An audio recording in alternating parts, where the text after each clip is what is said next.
Okay, let me start. Good morning, everybody. My name is Izabela Main, and I'm Associate Professor at the Institute of Anthropology and Ethnology at Adam Mickiewicz University in Poznań.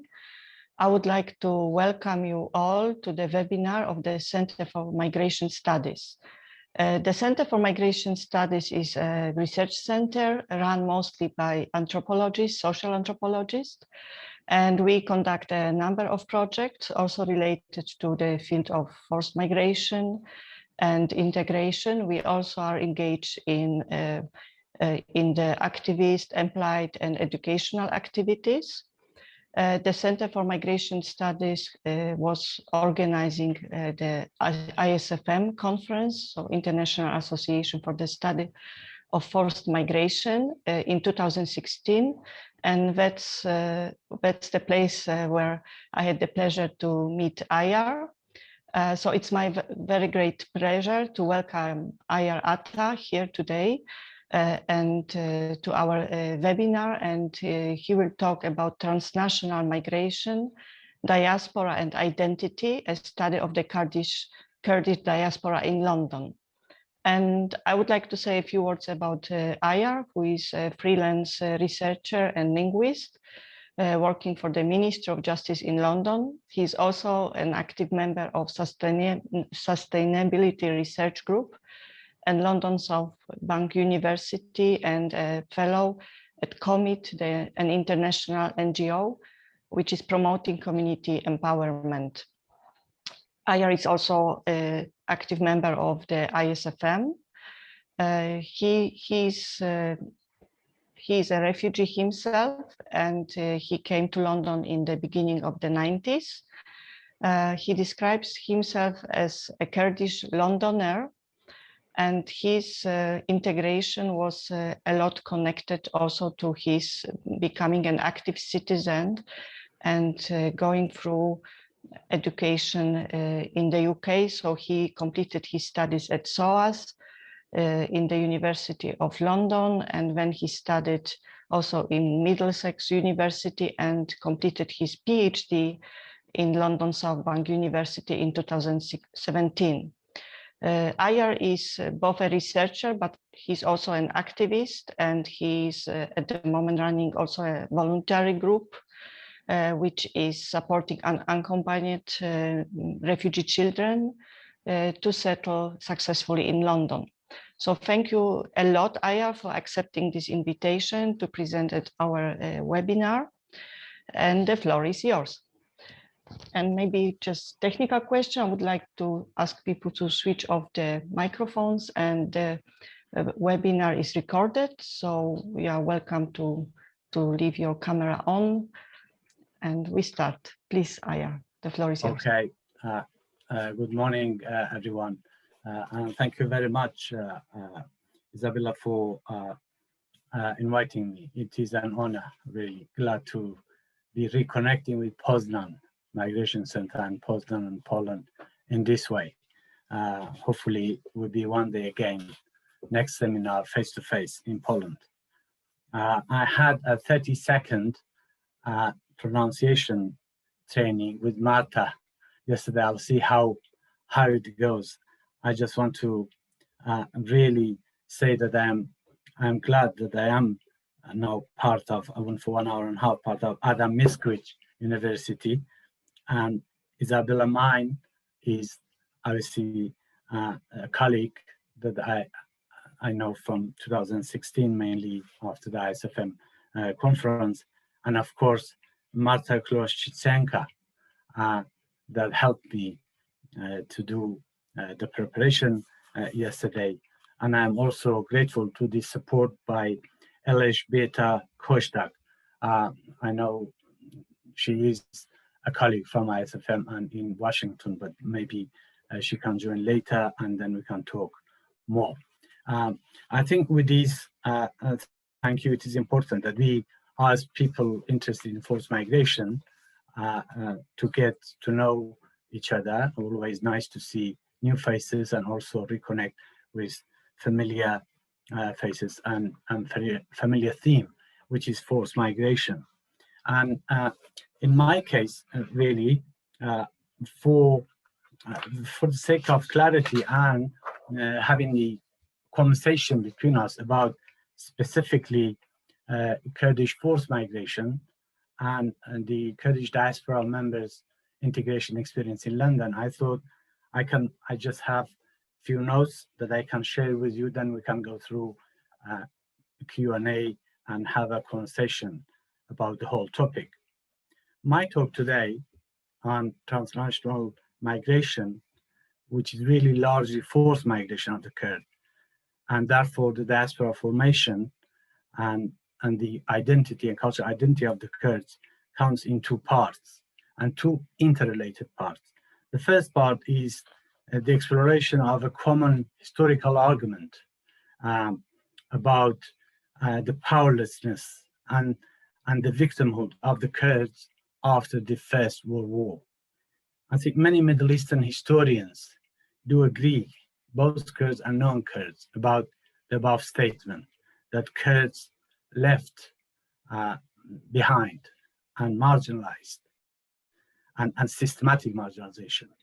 I think Buzar Salam is a historian Kurdish based in France, and Mazhar Kamal Ahmed, Kurds from Iraq, covered the whole Iraq after the First World War, and also McDowell. I am referring to the work of these historians, obviously more archive and secondary data. But again, in the second part, I try to talk about the positive shift that the Kurds made from victimhood in the region in the past 100 years or so, every decade, and the struggle and everything, that they shifted positively from a victim to citizens in Europe. And of course, my specific focus is the negotiation of multiculturalism in London. There are Kurds in Europe, in Germany, in France, elsewhere, Sweden, and I have done some comparative studies. But again, because I am living in London and have lived in London in the past 20 years or so, I am particularly looking at the population of Kurds that, like myself, settled in London in 1990s. I think with this, I should then say a few words about, as a way of reflexivity, about my own position. But I want to capture first-hand experience that affected my own research method. And you can call me, and some people call me, as an insider researcher. Really, I thought I was an insider, except when I talked to Kurdish women and the second generation of Kurds who were born in London, and indeed others from different sections of people within the diverse Kurdish diaspora communities. And I emphasize communities, plural, rather than community, that people probably sometimes assume that Kurds are from one community. Now looking back, I know the impetus really for research on the modern history of Kurdish forced migration and the Kurdish question developed gradually in the course of my own life experience when I lived in refugee camp. During the Iran-Iraq War, 1981-86, I lived in several refugee camps, collective towns and half-empty villages alongside Iran-Iraq border. That's a beautiful, really, stretch of land across Zagros Mountains, 30 kilometers deep and 300 kilometers long. There were refugees from Iran-Iraq war were waiting to be rescued, or perhaps we thought that we could return home. But that didn't happen. And in July 1986, as the region became increasingly insecure and dangerous, including chemical bombing that were used mainly by Iraqis and from both sides really, and then we had to, all young people, we had to take a long walk, and then we just left that no man's land. And in Kurdi, it's called burned villages. It is called Dehat Sutawakan.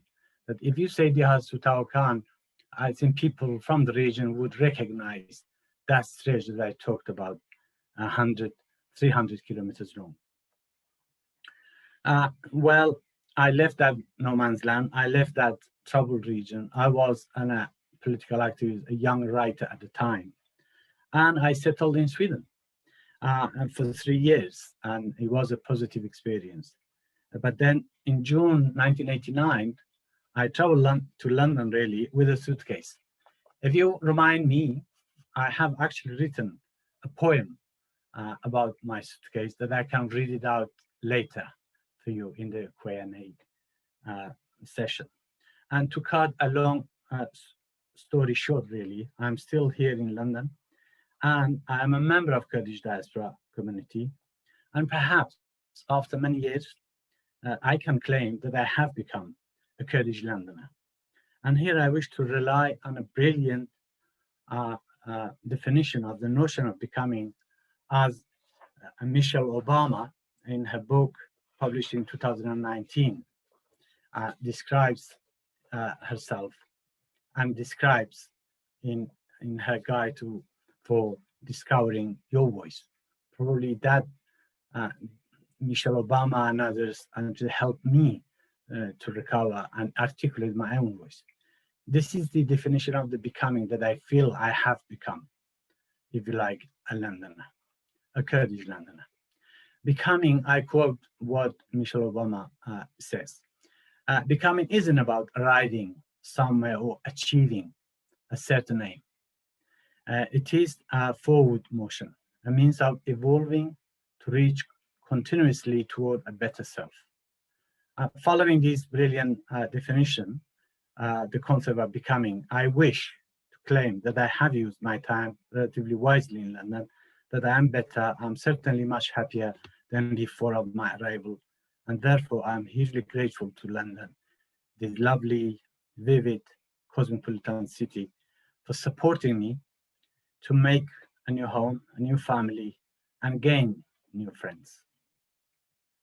It must also be said, obviously, about most migrants, that we all collectively are working hard from day one of arrival, and then we contribute collectively again to make and remake London. So for the rest of my talk, obviously, as I talk about diaspora, I think it is necessary to define some of the terms that I will be using, and I have used in my thesis when I talked about Kurdish diaspora in London. The meaning of the term diaspora has shifted over time, and of course some migrant diaspora studies scholars are used both diaspora and transnational as a term interchangeably. For example, Tolulian with an Armenian scholar. In my study, the term Kurdish diaspora is used to describe first-generation Kurdish refugees like myself, with first-hand refugee experience, and those who were born to refugee parents, like my own children. And that is the second generation. The term second generation or young generation also includes those children who came to London where the families at the very young age, under 10, and sometimes we call them 1.5 generation. And the use of Kurdish diaspora as an umbrella term also includes the wider network of Kurdish migrant workers, students, business people that sometimes do come and commute between London and elsewhere. And the Kurdish term for diaspora are Rawandi Kurdi or Kurdi Handaran, quite famous, now referred to, and we are, as you like, part of the greater, much bigger movement and nation. But for Kurds who live outside Kurdistan or the country of region or the land they came from or the area, the Kurdish term doesn't imply the Kurds who live abroad are victims or heroes. I take the same neutral position with respect to the use of the term Kurdish diaspora. And of course, in my research, I have adopted a flexible and subtle approach, a social construct of identity, the changing identity, the fluidity of identity, and the process of becoming as I described briefly above. And taking the flexible approach that advocated by Stuart Hall, whom probably I admire and influenced by, and then he has labeled himself as postmodern approach in his work. And I think the postmodern approaches to identity that probably for me are much more sophisticated. They deal with the problem of evolving and shifting identities in a way that it is much more dynamic. And for me, and I have looked at the lived experiences of people, that they tell different stories, sometimes contradictory, sometimes complementary. But in my research, in my own work as a diaspora scholar, as someone from refugee background, I think I thought much of the literature about Kurds, about refugees and migrants, driven and dominated by policy and politics. But I think lived experience stories are missing, and therefore I thought my research and my talk today, and overall my activism, is about raising the refugee voice, the migrant voice, the voices that are important to be understood. And in short, I am interested in both roots as ROUTS and roots as ROOTS. I am interested in history of human movement both forced and voluntary, and I believe they both could be managed better and used for bringing about positive social changes and development that we all need in this divided and unequal world. Briefly, now the geopolitics and the history part of Kurdistan, before again I go much deeper into talking about identity and the transformation of identity for the Kurds in London. I think we all remember, and I think this is the date that Kurds refer to as year zero. 31st of October 1918, the First World War ended. And with that end of the war, the collapse of Ottoman Empire, three modern nation states, namely Turkey, Iraq, and Syria, emerged. This partition policy was designed, it wasn't accidental. It was designed and delivered after the war by the British and French. And of course, that agreement is still known as Psycho-Pirko agreement, quite important in the history of the Middle East. And the systematic marginalization of the Kurds led to the mass internal displacement and forced migration of the Kurdish population from the 1920s.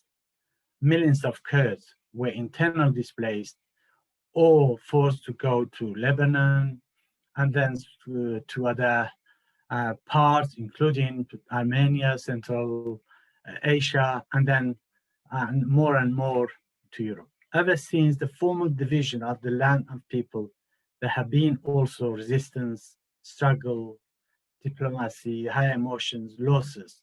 Every decade brought to us, to the Kurds, major defeats and some achievement. For example, the establishment of Kurdistan regional government in northern Iraq since 2003, you can say it is an achievement. It's an international acknowledgement of people who struggled for many, many years, and then they have achieved a semi-autonomy. But still, Kurdistan as a land is really used by powers, regional and international, as a buffer zone. And of course, the Kurds sometimes use us Trojan horses. And it's our criticism both from internal and then external side need to be addressed. There's no time today to go into detailed analysis of the political involvement of the Kurds or whatever politics that is very, very complex. But a comprehensive and fair analysis about the Kurds should really rely and focus on external, internal, economic, and non-economic factors since the 1920s.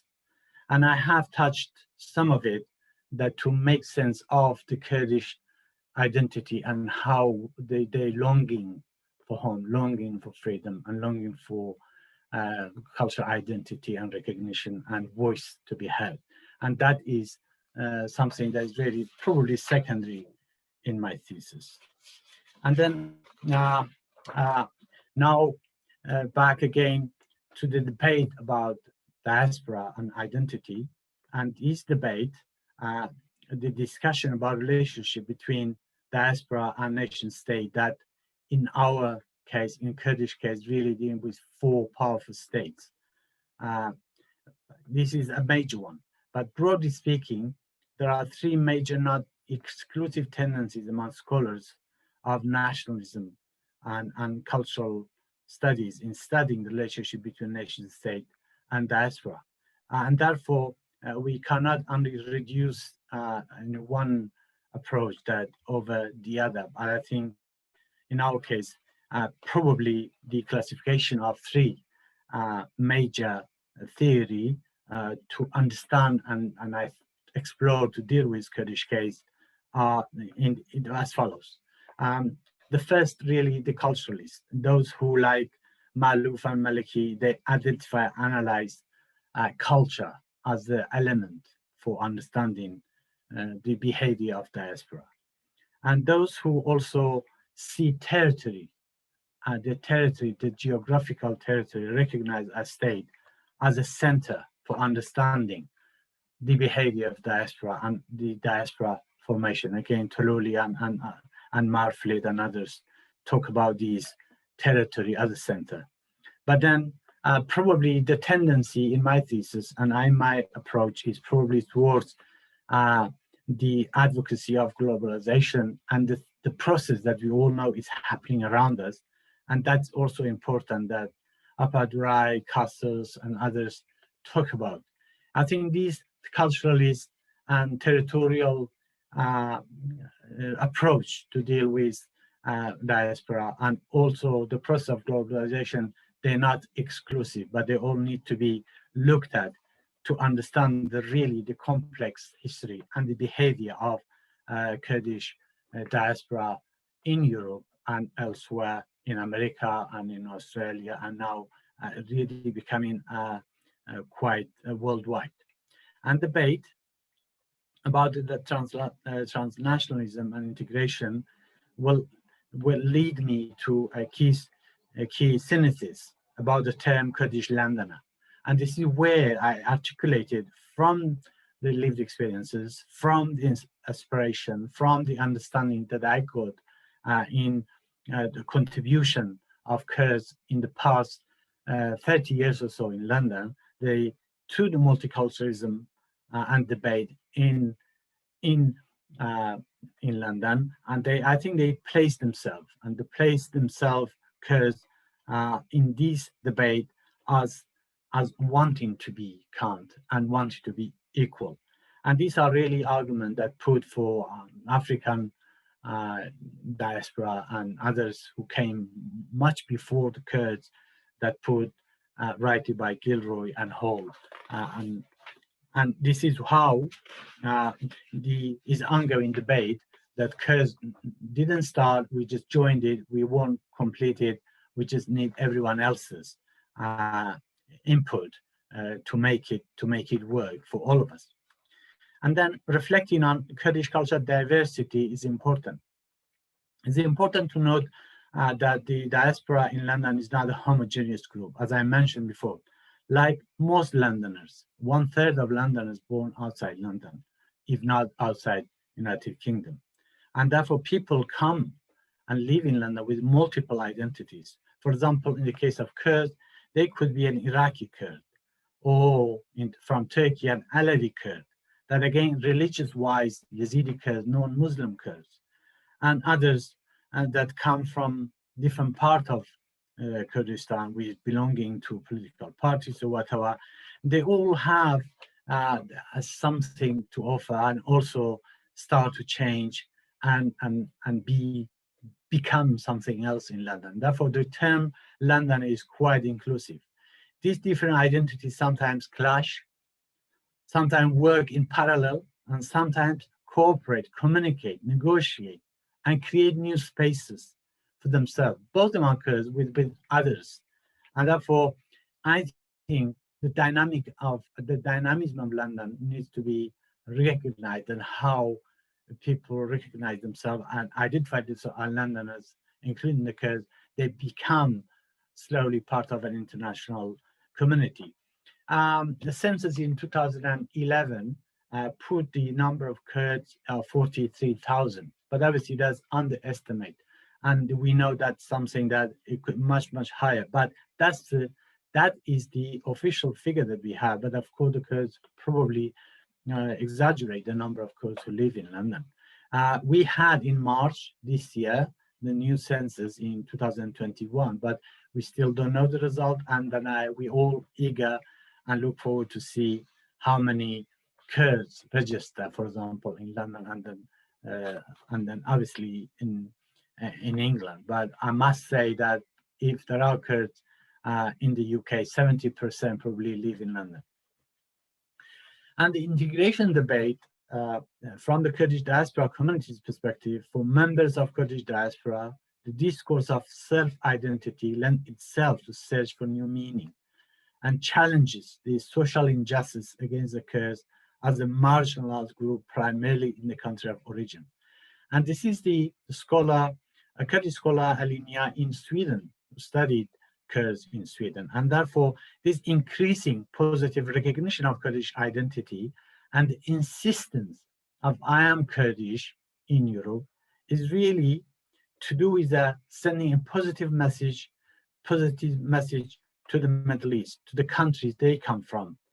And the power of politics, the Kurdish diaspora now have learned from Jewish, from Armenian, from other more successful, more established diasporas, is that they can influence. For example, comparisons are made to the Jews who managed to maintain a united front with Jews inside Israel and to build successfully state of Israel in 1948. The Kurds also admire and other successful diaspora, such as the Irish, Armenian, and I would also like to add Polish diaspora, really, that we all admire the hard work and the success they have achieved in the past 10 years or 20 years, for example, in London. The Kurds in London, like most people from Black and Asian and ethnic minority groups, suffer from lack of representation, sometimes misrepresentation. Drawing on more community-based academic study with Black community in London, a colleague of mine, Reynolds, who studied Black mothers and motherhood, recognized the voices that again marginalize them as Black, and then they for centuries probably struggled to gain their own real voice and recognition as equal mothers like others. And therefore always is a power struggle that the Black community probably started, and with the Asians and others well before the Kurds, but now Kurds have learned to join the same positive, inclusive movement for equality and for recognition, rather than go it alone. And this is important. This is important for us to know that we all understand in London you are in the same boat, and then you feel you belong to much bigger global rich cause, and you don't feel alone. And that not feeling alone and feeling you're part of something much bigger, that's something positive that I have learned in the past 20 years or so. And I think the time is up, and slowly I just conclude with some thoughts that I think would be good picked up in the conversation that we will follow. For some forced migrants, their previous and former identity become a former identity. And those who were born in London, the original identity often refers to their parents' identity. Within this complex context, the concept of Kurdish London is used to highlight the relevance and implications of the social constructivist paradigm, managing both continuity and change, and combining Kurdish history and identity. And that is the essence of my research. And I thought with the lived experiences and the transformation and the emergence of young and second generation, the Kurds cannot afford to stay the same and static. They need to move forward, redefine and regroup and do better than just playing victim card, if you like, and then feel sorry about the past. On a practical and policy level, in relation to process of integration, from my study and my own experience, and I argue that the process of integration starts from day one of arrival. However, integration does not start on arrival and probably does not begin for a long time if a migrant or refugee feels unwanted and faces a poor reception, as has been the case in most European Union countries, especially since the Dublin regulation came into force in 2003. Finally, by the very nature of belonging to a refugee or diaspora community, people who live in diaspora need to maintain strong links with their country of origin, and for good reasons, and simply because the rest of the family live there. The positive feeling and desire to belong, or stating their belonging in London, especially among the second generation of Kurds who were born in London, is an ambitious one. It's an ambitious goal and a positive step towards their social inclusion and equality. I think I end here.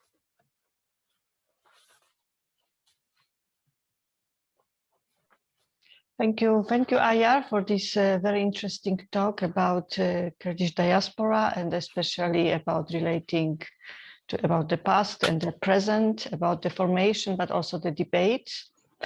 So I hope it inspires a lot of comments and questions, and I welcome you all to either raise your hand, or also you can write a comment or question in the chat.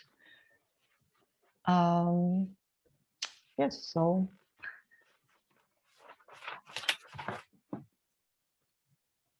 Okay, great. So I see already two people. I'm not sure who was first, Natalia and Michał. So maybe Natalia, please start. Thank you. Thank you very much for the talk. I have two questions. You mentioned the internal differences between the Kurdish diaspora, and I am particularly interested in the differences between first and second generation. So could you, because I work with the second generation of Tibetan refugees in India, and there is a huge gap between these two groups, between the diaspora, Tibetan diaspora. So I would like to know more how it looks like in the case of Kurds in London. And the second question, you mentioned other diasporas, which Kurds admire, as you said. So I wonder if there are any forms of cooperation or solidarity between Kurds in London and other diasporas in London. I don't know, like Tibetan or Palestinian. And what's the aim of them, like sharing experiences or working out some effective tools of political struggle? Thank you. Isabella, because this is something related to Natalia's, my question, so maybe I will ask it immediately. Okay? Is it okay, Ayar? Fine. Yeah, I try to combine the two if possible. No, otherwise, I will address them separately. Actually, my question was quite similar because, well, maybe the studies are a bit, outdated or carried a long time ago. From what I read also some time ago was that, well, about the generations, migrant generations. And this was, for instance, about the Polish migrants in the United States or elsewhere or in Europe. that usually the process looks like this, that the first generation has a very strong attachment to the original, let's say, identity, to the country of origin. But the second generation, also sometimes encouraged by these parents who want to assimilate, that they lose these ties with this identity, not only with the country, but also with the identity. And then sometimes in the third generation, there is a return to this, let's put it, original identity. This is what was there. And then when I am here, I expected that Natalia would ask this question, but so I ask it in her name. Well, are there any, let's say, gender differences, not only generational, but the attitudes of men and women towards this identity and the identity, Kurdish identity? Yeah. Thank you. Yeah, that's quite, yes, yeah. Of course, I knew that I will leave many gaps, and you have actually picked them all. And this is interesting, of course, is a chance that we can communicate and we can talk about all these. I think what Natalia is asking about the differences, if sharp differences about first and second generation of Kurds specifically, they will cover obviously what Michael is also asking.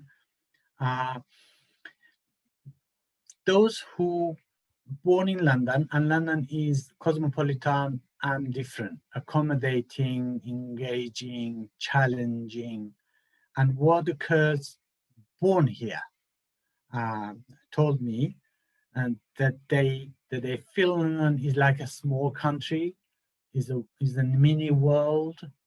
There are others who probably in the same secondary school don't like the Kurds, but at the same time they have something like BME groups stick together against the other larger groups, more powerful. And therefore the dynamism I wouldn't understand, because I just rely on my own son, for example, my children, to talk about their feeling, born here, going to school, from the nursery, secondary, university, and then what they feel, because they've never seen Kurdistan. It's just an image and a feeling. But of course, what the parents tell them, it becomes part of their oral history and oral tradition. And of course, the language in itself is important, so they can connect with their grandparents and family and relatives in Kurdistan. I think if what is key between the two, that communicate in Kurdish language, and the language is very, very important and key for survival, both in the region and among diaspora. I think that's a positive key that as a parent myself, I run 3 Saturday schools for 5 years for 50 Kurdish families that our children went with the support of the mainstream school. Of course, on Saturday we run Kurdish language classes. And that's where then the communication, meaningful one, comes, and then because they ask questions, they have that link, real link with their grandfather and cousins and others, and therefore they go on to read literature about Kurdistan in English. But obviously they become much more involved emotionally, but lack of experience, but at the same time, they become curious. I think the dynamism is there, but London is so huge, so powerful, it will affect them that they think they belong to London as their home first, but as many others in London, they also have an origin, if you like, that they need to consider and respect and understand. I think, and that's what I can see from what Michael also suggested. What about second and about third generation, that probably they become more assimilated? I think for Kurds, they don't like the word assimilation. And that's where integration is important, that you keep the language alive, you keep that communication between yourself, the groups, despite the differences, and also link with Kurdistan because of that motivation that we want to bring justice, we want to give our voice to the world as Kurds. But of course, we like it or not, I think third generation, I can see already emerging, they don't only speak Kurdish, which means is the struggle to them to become, as you like, as complete Kurdish that sometimes they call, if you don't speak the language, you are not. But that's the case for Italians, probably for Polish in America, for Irish and others. They don't speak the language, but then obviously they connect more emotionally to what they feel it's important, the history of their parents and the history of the nation that they came from. It is an area that I have left it. It is a bit blank, and I must say I am the only one who actually touched the second generation for the first time, because much of the policy and politics-driven research before we started it in 2011 were about numbers and refugees and migrants, unemployment, blah, blah. One more thought on gender. Of course, I talk to mothers, women, and men. And as I mentioned, I felt, to start with, I was an insider until I spoke to Kurdish mothers that I thought, actually, I am not. Because the degree of relevance to integration and engagement of mothers and learning English and making success, making bridges for their children to go to school, register with GP, do everything that we call settlement and positive settlement. Mothers do that job, and they talk to parents, to children, to other children and other parents, and also head teacher and the caretaker. They know everything about a particular school, where usually men involved in 10, 12 hours work a day, they don't know enough. So there's differences in the way I think Kurdish women relate to, for example, having a council where they live, or the father of the children.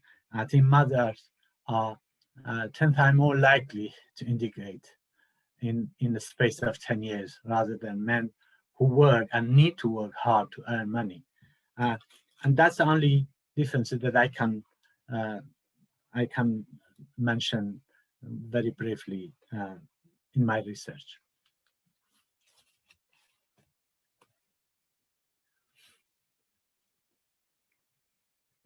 I think there was also a question about the other diasporas.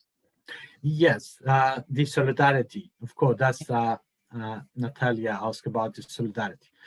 I remember only 2 years ago, before the lockdown, we had a solidarity campaign with Tamil diaspora that I attended, for example, their annual meeting. And of course, again, they feel, because the Kurds describe themselves as stateless. I don't strongly go with statelessness for the Kurds. I'm more into saying, really, Kurds are marginalized.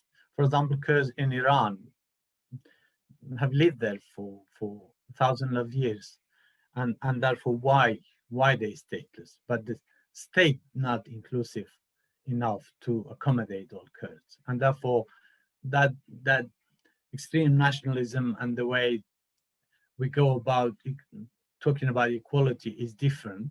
But of course, that is again the link with Palestinians, solidarity groups, and especially among young generation. For example, I know, as far as where I studied, Kurds and Palestinians always campaign together under the flag of Labour Party, for example.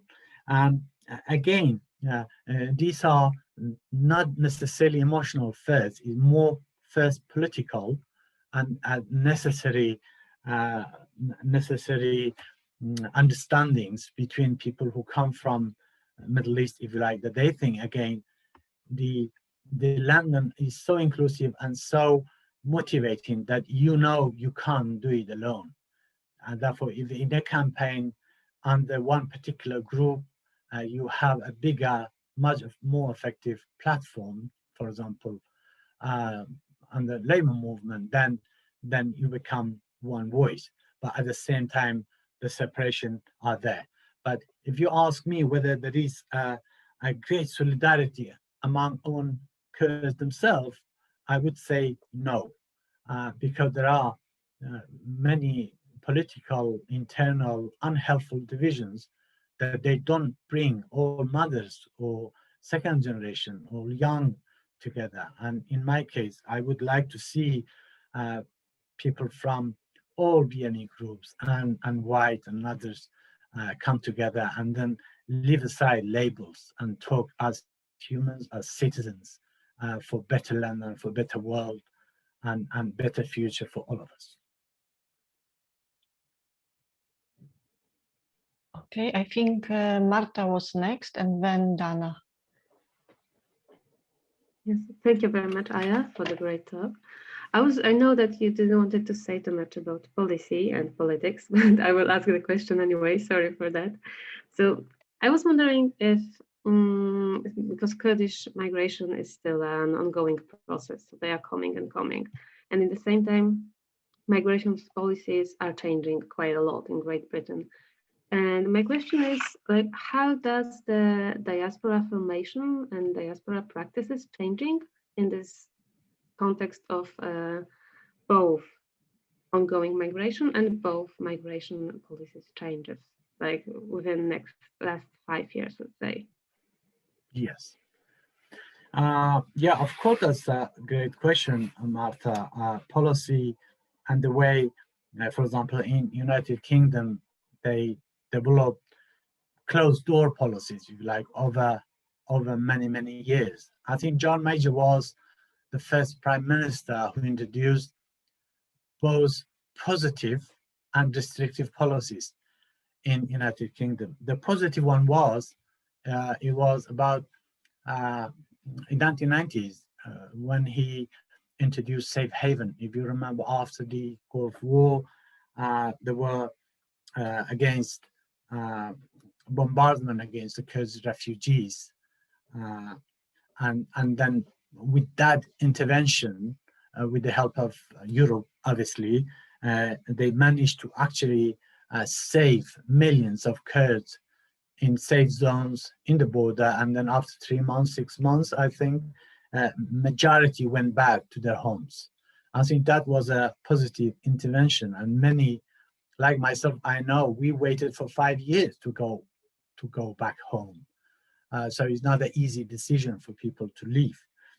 But then restriction came in from 1990s, and then every 5 years, every 3 years, until I mentioned 2003 Dublin, Convention, that all, if like European countries closed their border, and they just mandated UNHCR to bring in a quota of X% to each country. Very slow process. People know that it doesn't work, and therefore people live in their situations in camps, and therefore they help themselves to come to Europe. But with the policies, it's just a really matter of luck, and then risk your life, and that also affects the Kurds. I know Kurds, Afghanis, and Somalis, probably among those three categories that still at war and conflict, and they need to come to Europe. They need to leave that conflict area.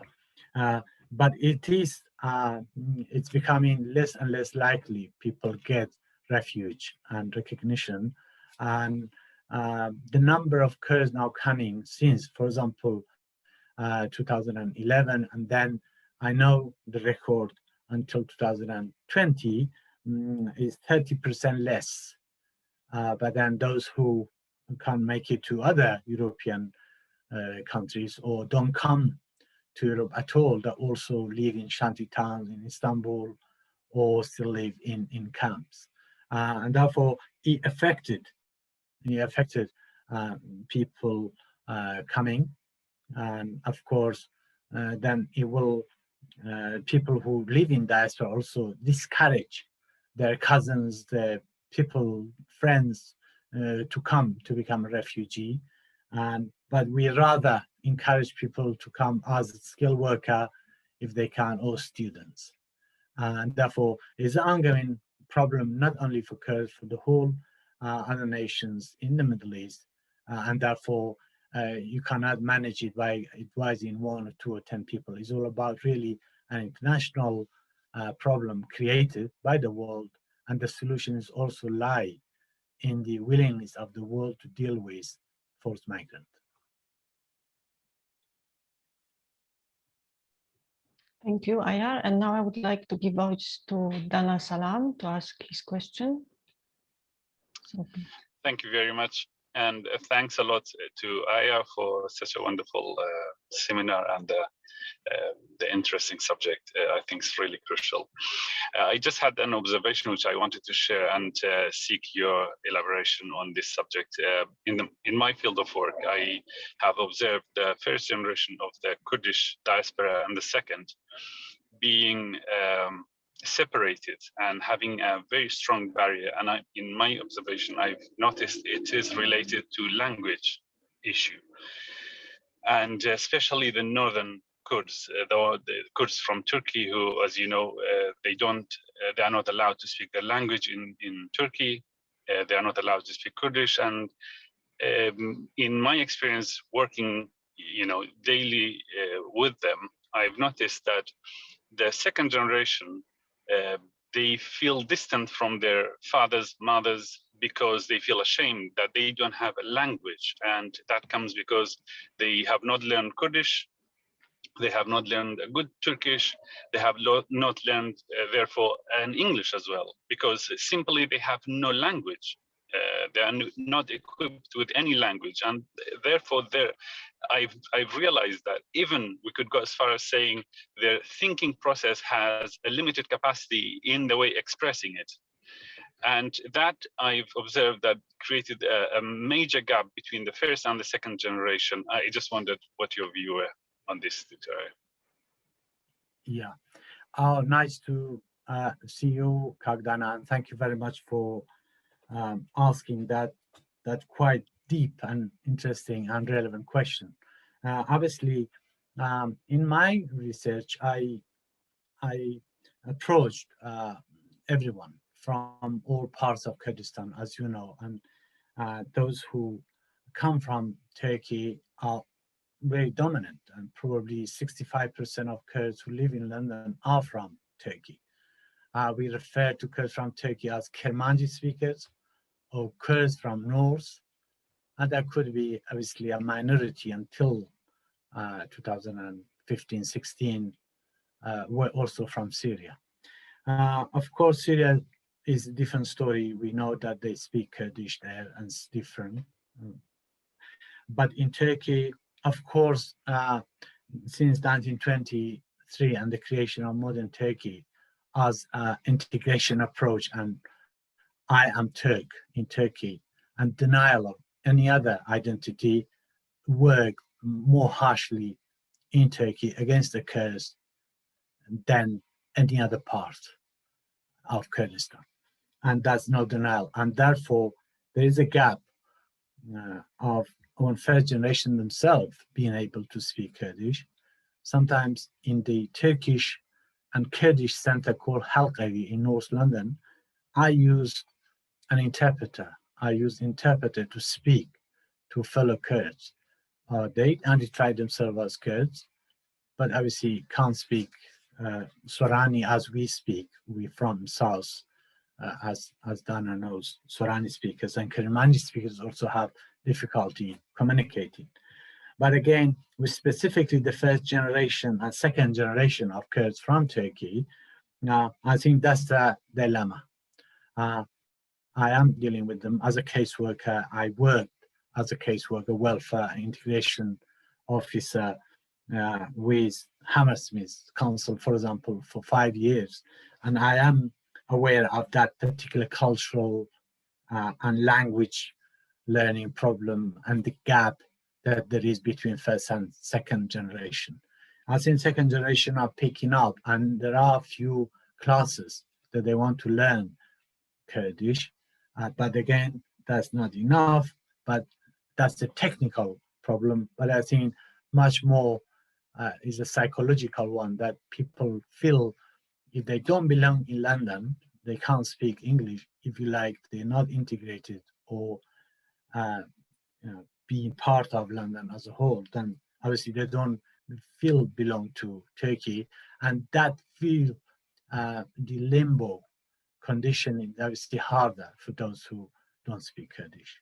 I agree, but that is really part of the diversity argument that I am talking about, and I try to highlight that the Kurds are not homogeneous, speaking one language, having one issue. There's really a heterogeneity and the differences among Kurds, as well as between first and second generation for each part.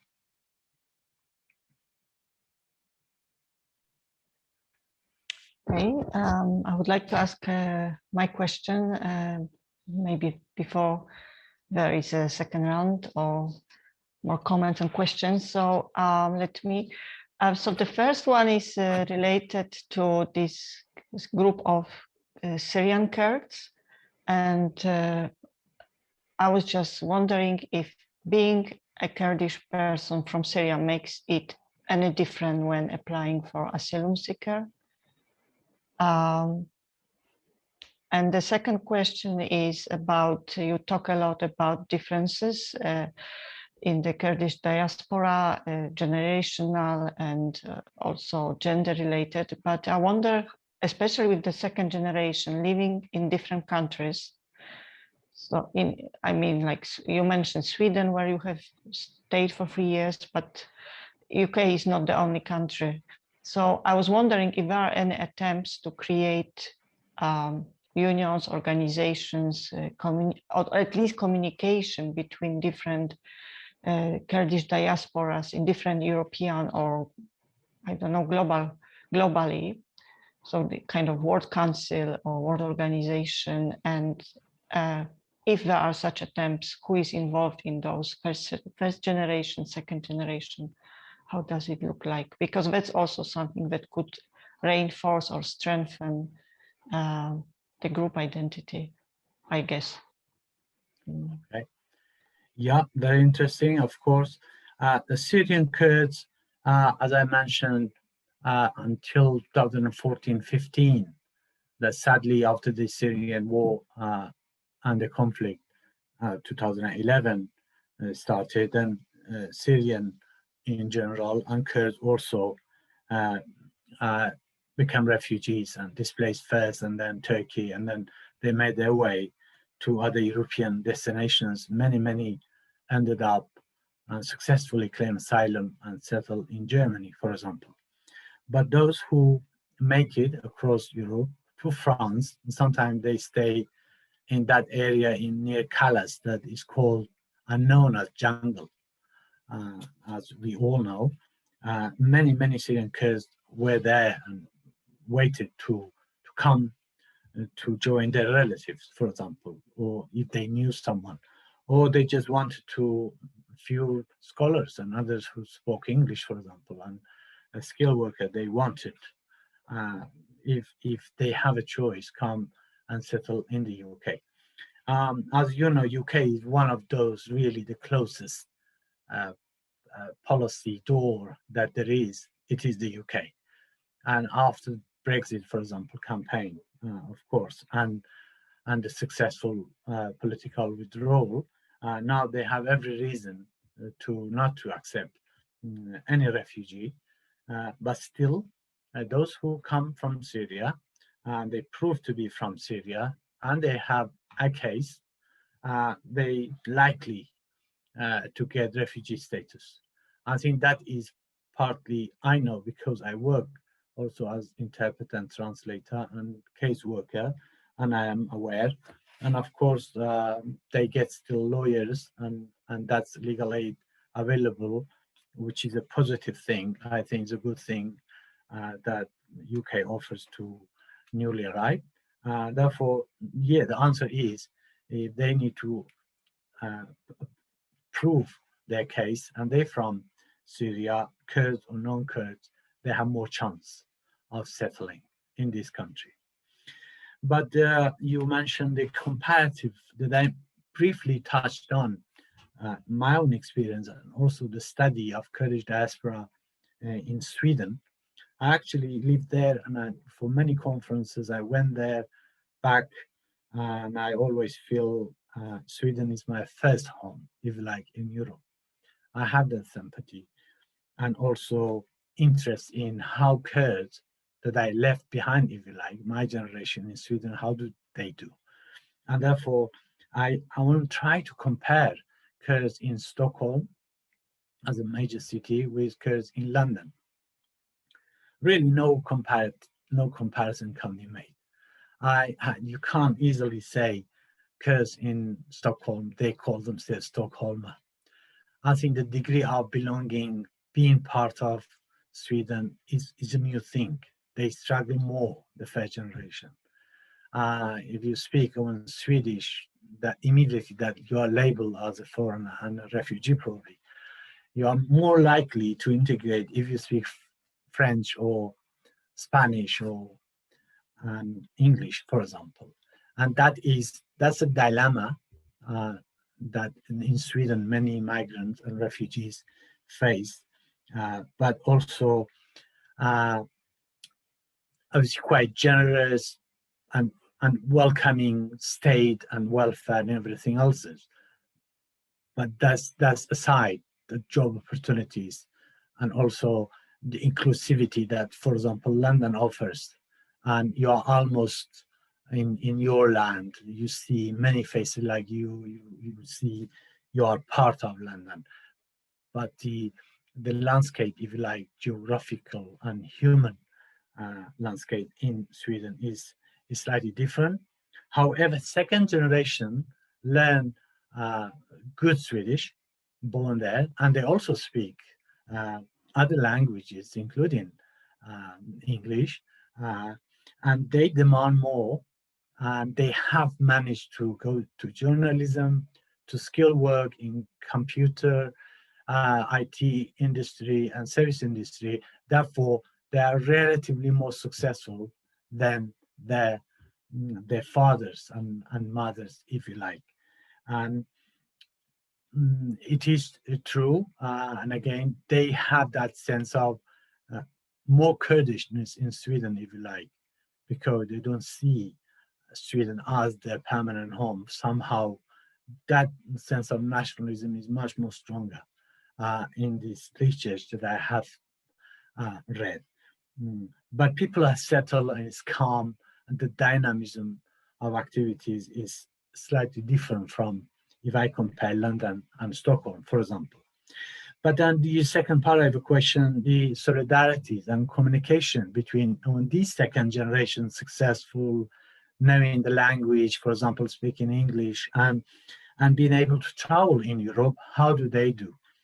I think they are politically influenced by their parents, and the political divisions and cultural divisions that there is prevent the second generation to communicate as much as we wished to happen. But there are institutions, young lawyers, young musicians, artists, that they come together through rather mainstream activities rather than Kurdish specific activity. If there are Kurdish TV, for example, run and radio station in Sweden is not that successful. But when the Kurdish voice is heard among other voices within a mainstream media in Sweden, they become more successful. And therefore, I think Kurds learn by experience that they can't do it alone. They can't afford to be Kurdish nationalists alone. They better be with the mainstream. And it is not Turkey or Iraq or Iran. You have the ability, you have the opportunity to integrate, to be part of a bigger mainstream national activity, be it. And that's also really my message for my own children and the second generation. Be a Swede, if you like, be an American if you live in America, and be a Londoner, be a British if you live in Britain. For me, the message really is integration, but that it is happening slowly among second generation, but there is not a great solidarity and communication apart from politics that I leave aside. I'm not interested in political activities among either first or second generation of Kurds. I am interested in the human rights movement, women movements, skilled workers, journalists, artists coming together in any country they are.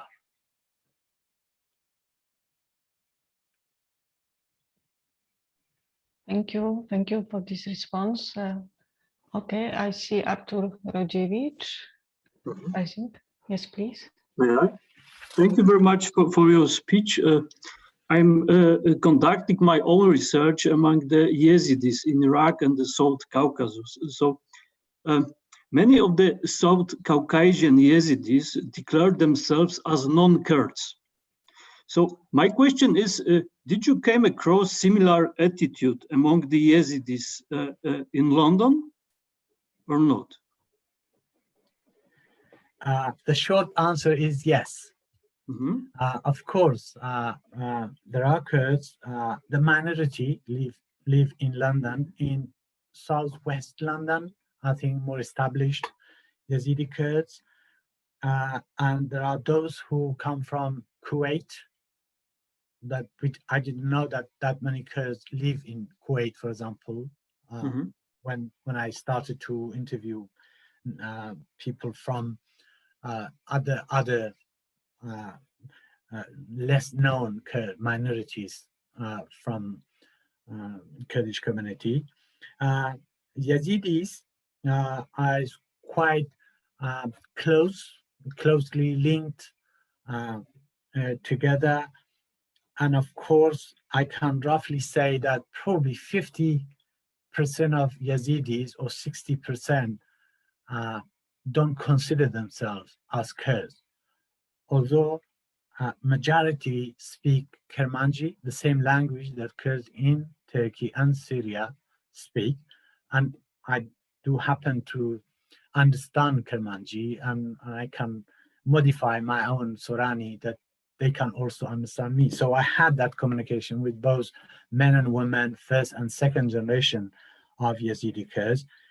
But then deep down, if you really read the Yazidis' history and their psychology of their identity, number one, they suffered atrocities and really many, we can call it genocide, by the Muslim neighbors in the past 500 years or so, when they resisted to become Muslim in that part of Iraq, in Mosul, in northern part of Iraq. And of course, when you resisted at the time, you were facing a hostile environment as the way religion was interpreted. You either became a Muslim, comply, a conformist, or you were against. But I think Yazidis were, brave enough to stand their field and defend their identity, as the Kurds by and large do the same. And because of the negative, experience and the way history is now repeated itself, the Daesh, for example, the Islamic State, attacked the Yazidis, and the rest of the Kurds there, although Peshmerga, I think they left them powerless and defenseless, and that also didn't contribute to Yazidis becoming much more positively involved in the entire Kurdish movement, and the way we can see it's positive for human rights, for equality, for recognition. I'm not an expert, but I can send you quite one or two good links from scholars, one based in Exeter University. I'm sure you know that. She's Christine Allison, yeah? Yes, Allison, Roberts, yeah. extensively, and she was also my lecturer at SOAS about Yazidis. So there's a really mixed feeling when you come to Yazidis. They're non-Muslim, they're Zerdушtian, and there's very, very interesting, diverse, dynamic culture and belief system they have, and they speak Kurdish, and they have every reason to see themselves and be protected, but that has not been the case, and therefore that is how you need to deal with the dilemma. It's not a I am Kurdish full stop. I don't believe in that, and we should go out of these meetings thinking the Kurds are as diverse as, for example, Brits, for example. You can't say I'm British full stop, because then immediately over a cup of tea, you can see someone say, I'm actually Irish. Then that becomes much more meaningful conversation when you say you're Irish, and then you are also British, or this and that. And the same is with Kurds. There's a political identity just that say I am Kurdish, but then when it comes to real cultural meaningful talk, you can see the differences and interesting differences that Kurds have, and we need to understand it and unite it in a way that is respectful. Thank you very much.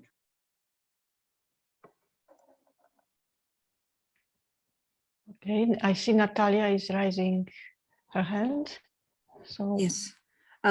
Since it has been already mentioned, I would like to ask, what's the role of religion in the Kurdish diaspora? Is it something which unifies or rather divides Kurds living in diaspora?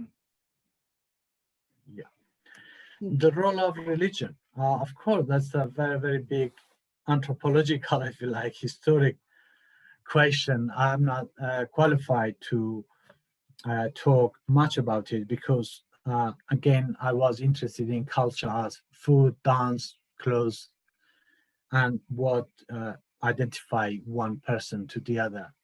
But religion for me is a really big topic.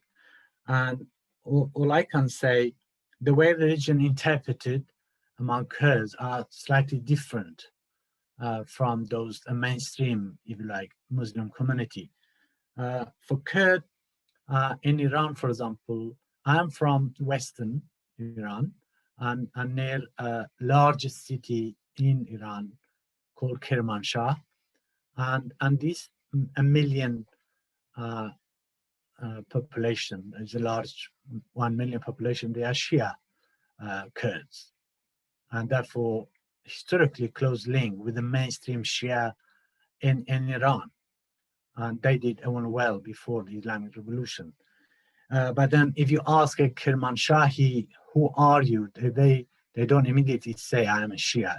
Say I am Kurd, then Shia.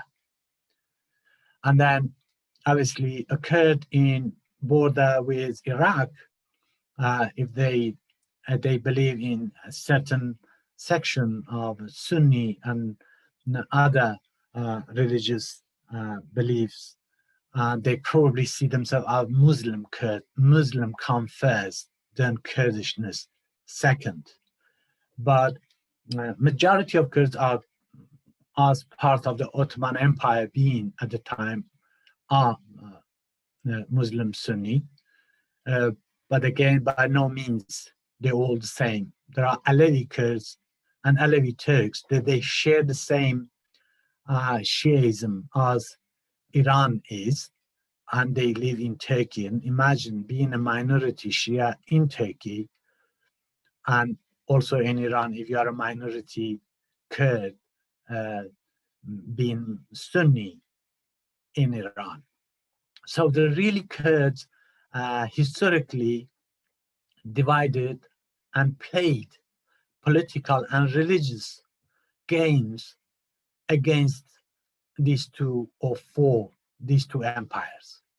And Ottoman and Safavid Empire fought for 500 years until the collapse of Ottoman Empire in 1918. Majority Kurds were Sunni. But then again, the Kurds being in that strategic region that divide Iran and today's Iran and Turkey, they also then that geographical divide, cultural divide brought about religious divide. But religion isn't the first priority for majority of Kurds, I would say, in all four parts. Being Kurdish and culturally different from their neighbors, Persian, Arab, and Turkish are probably more relevant, and they're proud and they distinguish themselves. But then these two, culture and religion, work sometimes together to reinforce a similarity with their neighbor, or sometimes work against their neighbor. It depends the power relationship. But it's a really, really big question, and it's very interesting.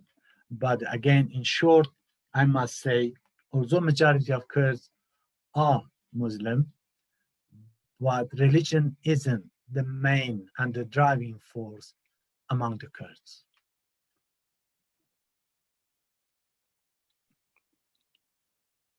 Well, can I just say a word with that? Well, it's not only, as you said at the very beginning, that these identities are not only flexible, but also contextual, that means. And then the follow-up question would be whether religion plays a role in the diaspora, in London, whether this is a factor that somehow sometimes unites and sometimes divides the people there.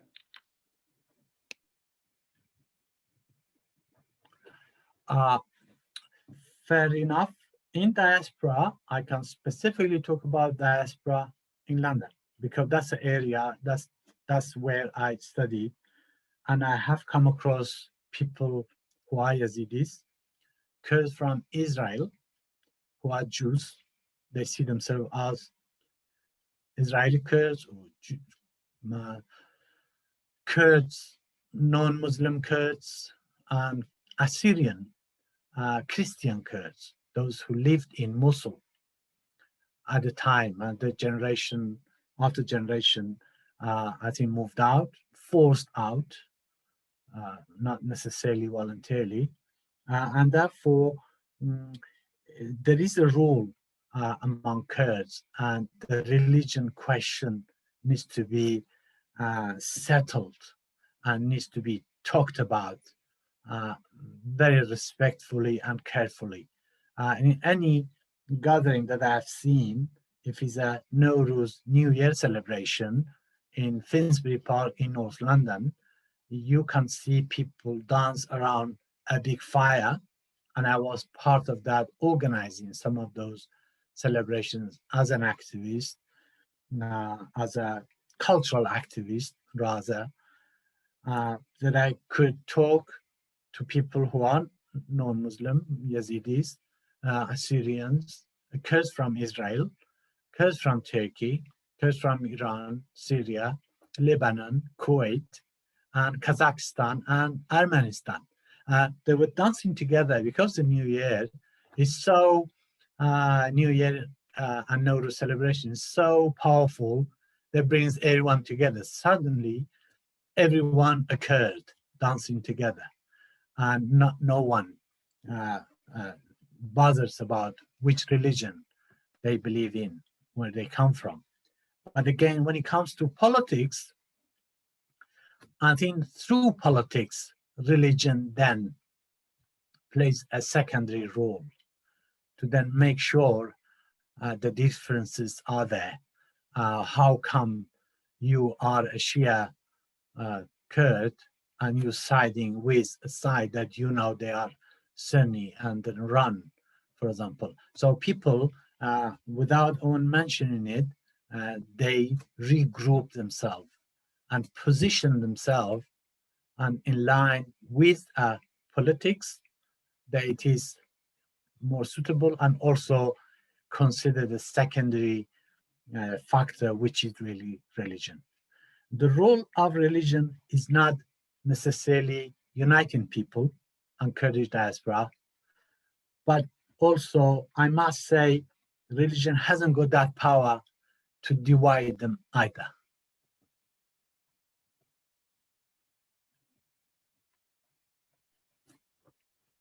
Okay, I would like to ask one more question. We still got time, I believe, because you mentioned your role of an activist a few times, and I was just wondering if you could say a few words about this project about integrating refugee children in London and your role in this project. Yeah, I think since 2011, when I started my research on refugee integration, obviously I was working also as a welfare and integration officer for a charity in Sadak in South London. And I thought refugee children from Afghanistan, from Iraq, from Iran were really more marginalized and emotionally vulnerable, and they didn't have anyone to talk to apart from officials and social workers, formal talk. That as a caseworker, I thought, oh, there is a need to just be a friend to someone. And I speak Farsi, obviously, that's the official language that I learned, and I also speak Kurdish. So I thought with few other volunteers and a French speaker and an Arabic speaker, we thought, why can't we start a new group, something that we bring these young people together to talk to each other, play, and also talk to us like adults, really. And that became really a project that also I managed to then recruit more young people into coming together and learn how to cook, learn how to go about and visit London, for example. From simple tasks, they were sharing so much excitement and appreciation that actually all our volunteers, including myself as a coordinator of that small project, we started fundraising, and then from a small talk and voluntary in a church yard, then we had an office suddenly, and then a website. So that was really the motivation from research and doing casework. Then from Croydon Voluntary Action is one of the largest umbrella organization in South London, and they do accommodate refugee voices, refugees, women refugees, and others. So they accommodated us, helped us then to run a few courses for them, and then we brought in really people from outside, for example, to teach a young person how to cook. You know, boiling an egg, frying an egg, and making home breakfast is a big thing for a 14-year-old and a 16-year-old. And sometimes actually taking a bus from South London and going all the way to visit National Museum is a big task.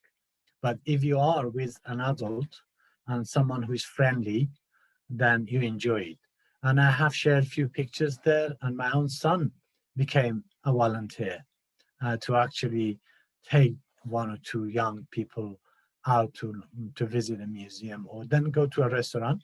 So I think that was a short story, really, through my activism and research, and really the need for such a project. And it is still going. I'm not that active or coordinating, but because of the lockdown, we just broke that physical contact between us. But I managed really to get few young people to learn on music, to contribute to a refugee week through their music in their small room that they had. So that is part of what I think it is part of a positive welcoming that exists in Croydon, in London, by and large, churches, volunteer groups, retired teachers and others try really, and if you approach them, they help you. So that is the short positive story that I'm really proud that I am part of. Although I spend a little bit of time now to talk to them, but I get most energy from their resilience, their sense of humor, and the way they cope with pandemic in lockdown London. Thank you for sharing this. I believe there was also a picture that Marta was supposed to show. I don't know it. That would be, I think that would be a good conclusion to if you a would summary like to. of what I wanted to say about my, yes. Yeah. Would you like to comment about it? Yeah, I think first I want to show appreciation to my son Namo, who helped me to put these beautiful images, contradictory and complementary, together. This was part of the really a poster that I needed for exhibition about my research. And as you can see, summarized what I said right from the beginning of my talk. Kurdish refugee crisis, 1991, the Kuwait and Gulf War, and what happened, the displacement of Kurds, millions of them, to the borders, to the mountains, towards Iran and Turkey. But then among these young, that I spoke to one or two these beautiful young women, that they became an icon for Kurdish culture and proudly representing their culture. And for me, it's quite telling, contradictory and negative from displacement to becoming a citizen and a proud citizen in London. And that's the first Kurdish fashion show that I actually attended in Hammersmith in 2011, the start of my own research. But I also credit the pictures to obviously the BBC website from refugee crisis, and also those pictures from a dance group and a Kurdish Dale, I believe. If you put Kurdish fashion show, it'll come up. And I have credited with www.gulan.org.uk. I encourage you to go to the website. You can see that she ran many other fashion shows, not only in London, in the other European capitals, I think.